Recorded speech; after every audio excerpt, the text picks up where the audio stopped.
Allah tabaraka wa ta'ala berfirman, wa rafa'na laka dzikrak. Dan kami tinggikan sebutan namamu bagimu. Apa maksud Allah meninggikan sebutan nama Nabi kita? Ahli tafsir menjelaskan bahwa Allah meninggikan nama Nabi Muhammad dengan cara apa? Dengan cara Allah gandengkan nama beliau setelah nama Allah. Allah gandengkan nama beliau setelah nama Allah. Dan ini tanda bahwa Allah meninggikan derajat Nabi Muhammad. Contohnya apa? Ketika syahadat. Kita ucapkan apa? Kalau syahadat, asyhadu an la ilaha illallah wa asyhadu anna Muhammadan Rasulullah. Setelah nama Allah ada nama Muhammad. Ketika azan, ketika muadzin mengumandangkan azan, asyhadu an la ilaha illallah. Terus asyhadu anna Muhammadar Rasulullah, kan gitu. Jadi disebut nama beliau dalam banyak hal-hal penting. Ketika syahadat, ketika azan, ketika iqamah. Terus apa lagi? Tasyahud. Baca nggak kita tasyahud? Iya, asyhadu an la ilaha illallah, asyhadu anna Muhammadar Rasulullah, ya. Ketika tasyahud juga, iya. Dan ini tidak dimiliki oleh orang lain. Raja sehebat apapun raja itu, tidak ada namanya disebut bersamaan dengan nama Allah Subhanahu wa ta'ala. Apa faedah dari ayat ini? Betul, Allah telah meninggikan Nabi kita. Terus sikap kita gimana? Sikap kita, kata Ibnu Taimiyah, beliau mengatakan, walladzina a'lanu ma jaa bihin nabiyyu sallallahu alaihi wasallam fasara lahum nasibun min qaulihi ta'ala wa rafa'na laka dzikrak. Kata Ibnu Taimiyah, siapa yang mensiarkan ajaran beliau, maka Allah akan angkat derajat orang ini sebagaimana Allah angkat derajat Nabi kita. Paham? Jadi kalau kita ingin diangkat oleh Allah, ingin mulia di hadapan Allah, ikuti ajaran Nabi Muhammad SAW. Jangan menentang ajaran beliau. Jangan mengkritik satupun ajaran beliau. Apalagi memilah-milih dengan hawa nafsu.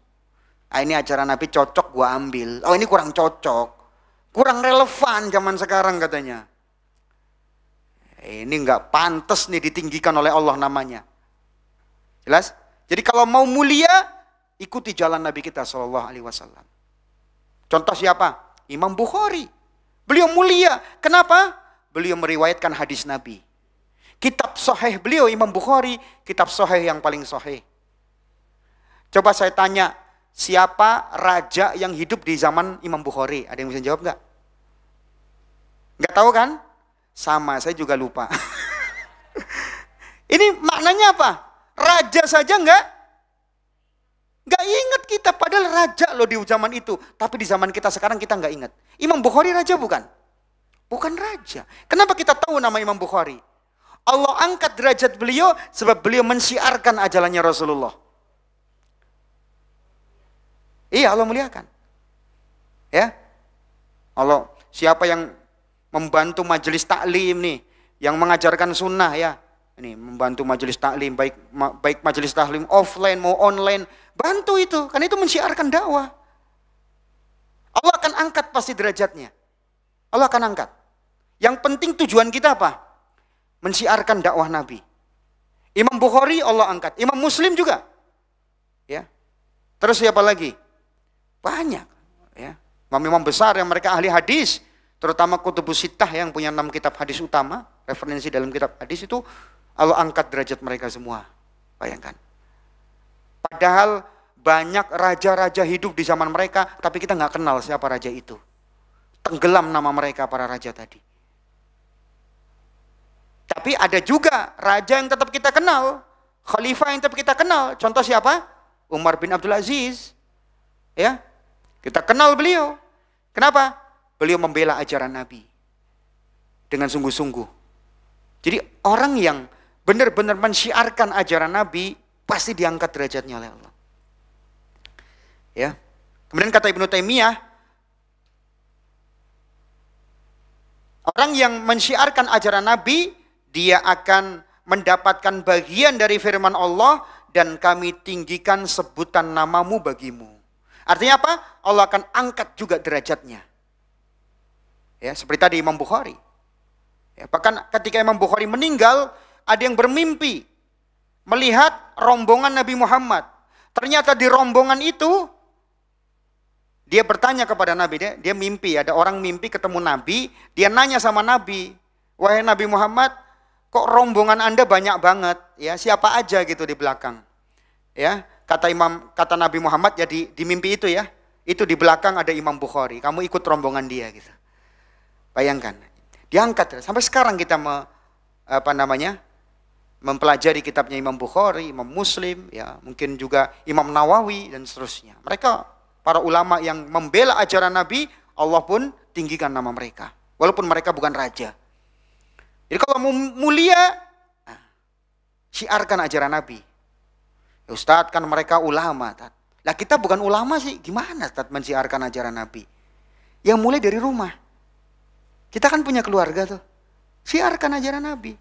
Ibu-ibu punya suami. Ya, suami ibu-ibu sholat di mana?